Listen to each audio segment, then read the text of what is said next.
실제로 겪었던 실화괴담들. 첫 번째 이야기, 할머니의 도깨비 이야기. 제가 초등학교 들어가기 전까지 외할머니 댁은 아궁이에 불을 떼서 난방을 하는 옛집에 계셨죠. 가끔 할머니 댁에서 놀고는 했습니다. 어느 추운 겨울날 전 할머니랑 같이 아랫목에서 군밤을 따뜻하게 데펴 먹고 있었는데 할머니께서 저에게 옛날 이야기를 들려주셨습니다. 할머니가 결혼하시기 전이니까 말씀으로는 마을 이장이 나라를 뒤처졌다고 뛰어다니던 그해 겨울이라고 하신 걸로 봐선 45년 겨울일 겁니다. 어느 날 할머니의 부모님, 즉 증조부와 증조모께서 싸우시기에 할머니께서 무슨 일인가 싶어보니 집에서 사용하던 쌀이 빗자루를 버리네 말해하시며 싸우시더랍니다.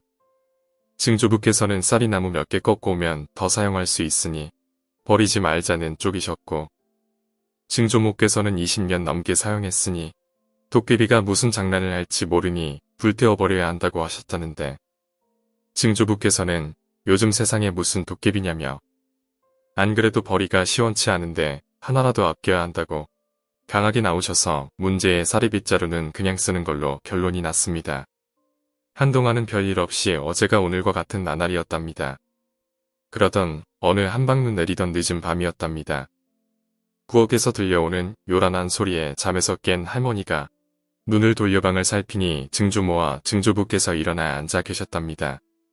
그래서 증조모를 부르려 하자 잠에서 깬 걸 알아챈 증조모께서 할머니의 입을 서둘러 막으시고는 조용히 하거라, 큰 소리랑 나면 큰일이니 조용하고 다시 자려면 하라고 낮게 말씀하셨다고 하셨는데 그 모습이 마치 올 것이 왔다는 듯한 표정이었다고 합니다.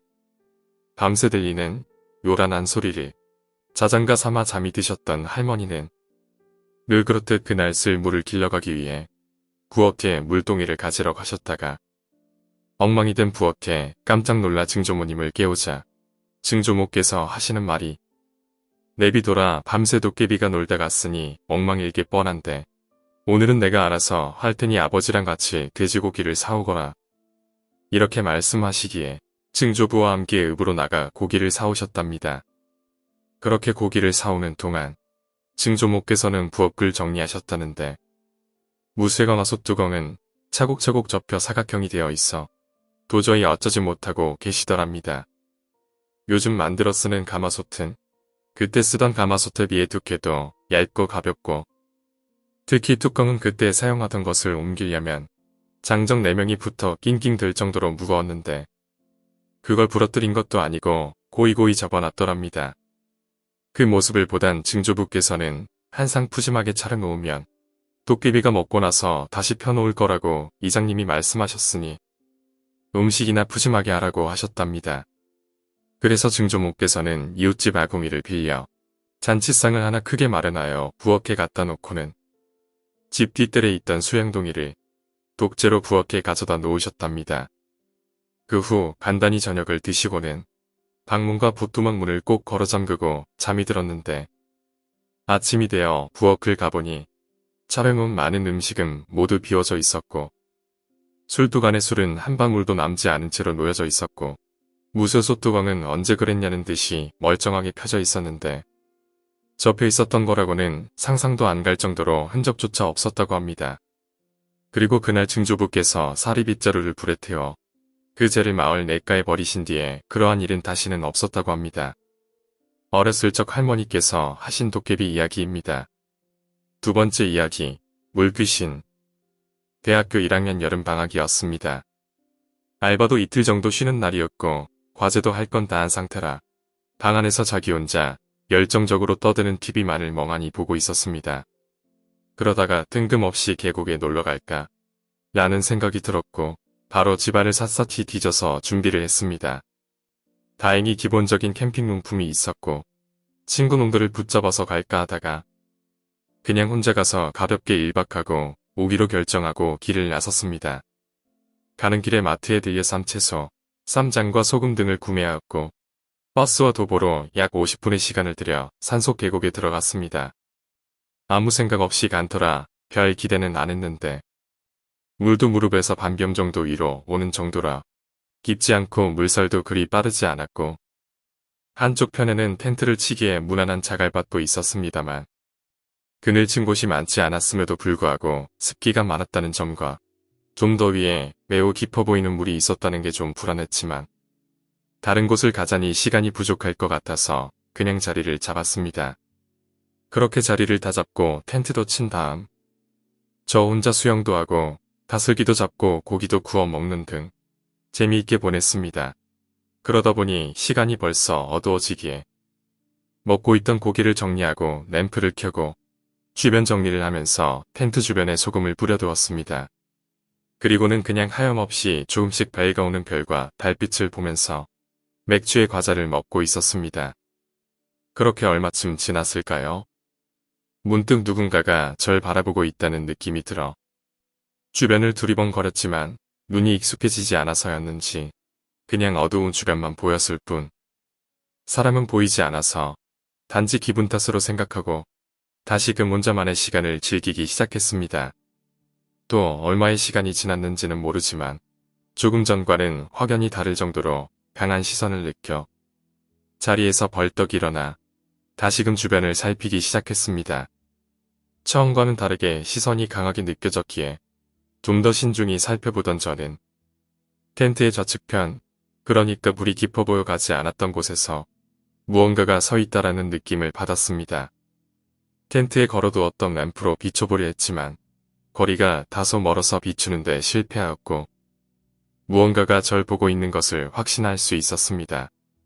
처음엔 근처 마을 사람으로 생각했지만 주변에 사람이나 혹은 동물이 무난하게 올라설 바위가 드물었던 것과 설사 올라선다고 해도 물에 들어가야 하는데 물이 첨벙거리는 소리를 듣지 못했다는 생각이 들자 사람이 아니다라고 생각했습니다. 잠자는 것을 포기하고 저를 보고 있는 무언가가 있는 곳을 노려보기 시작했습니다. 그날은 달이 초승달이라 달빛도 약해 어두워서 제대로 보이지 않았지만 차츰 눈이 어둠에 익숙해지자 무언가의 모습이 어설프게 남아 보이기 시작했고 그 모습이 사람의 형상이란 걸 알아보자마자 전 물귀신이라 여겼습니다. 그렇게 물귀신과 저의 조용한 기싸움이 시작되었고 그 자리에 가만히 있는 물귀신이었기에 나름 위험하다는 생각은 하지 않으려 했는데 굳은 듯 물귀신의 모습이 조금 커진 듯 보였고 조금씩 모습이 커져가고 있었습니다. 처음엔 제 눈이 이상해진 줄 알고 눈을 비벼보았지만 확실히 점점 모습이 커져가고 있기에 느리지만 분명하게 저를 향해 똑바로 다가오고 있었습니다. 그 모습에 소스라치게 놀란 저는 주문을 소리내어 5번 연속으로 외쳤고 그러자 물귀신이 움직임을 멈추었습니다. 저와는 거리는 겨우 수미터밖에 안 되었습니다만 여전히 모습은 어둠에 가려져 있어 제대로 보이지 않았습니다. 이대로 있다가는 잠들어서 끌려 들어가던가 아니면 물귀신에 홀려서 끌려가던가 양자택일이 될 것 같아서 도박을 하기로 했습니다. 그 도박이란 대화를 통한 생존, 즉 설득이었습니다. 하지만 막상 하려고 하니 무슨 말을 해야 할지 감이 오지 않았습니다. 그렇게 난감해하던 찰나에 고기가 남은 것이 있었고 소주는 없었지만 맥주도 6캔이 남아있다는 게 생각이 난 저는 버너에 다시금 불을 붙이고 고기를 굽기 시작했고 그와 동시에 말을 하기 시작했습니다. 말이라고 해봐야 그리 장대하고 교훈적인 말이 아니라 언제부터 물속에서 계셨는지는 모르겠지만 그간 물속에서만 있느라 얼마나 배가 고프셨습니까? 원래대로라면 한상 가득히 차례 대접하는 것이 기객의 예라고는 하지만 자리가 이러하여 드릴 것이 이것뿐이니 너무 박하다 여기지 말아주십시오. 대신 넉넉하게 드리겠습니다. 라는 식으로 말을 하면서 돼지고기를 굽고 김치도 살짝 익혀서 일회용 그릇 2개에 수북히 담고 맥주 4캔과 함께 텐트 주변 밖에 꺼내놓고는 가족이 해준 것만큼 맛이 있진 않겠지만 제 나름대로 정성을 다했으니 이것이랑 술 한잔 하시고 저를 불쌍히 여겨 살려주십시오. 라는 식으로 얘기하고는 텐트 안으로 들어가 텐트 입구만 노려보았습니다. 그러다가 어느 순간 잠이 들었고 새소리에 깜짝 놀라 잠에서 깨어 부랴부랴 밖으로 나갔는데 기이한 광경을 보았습니다.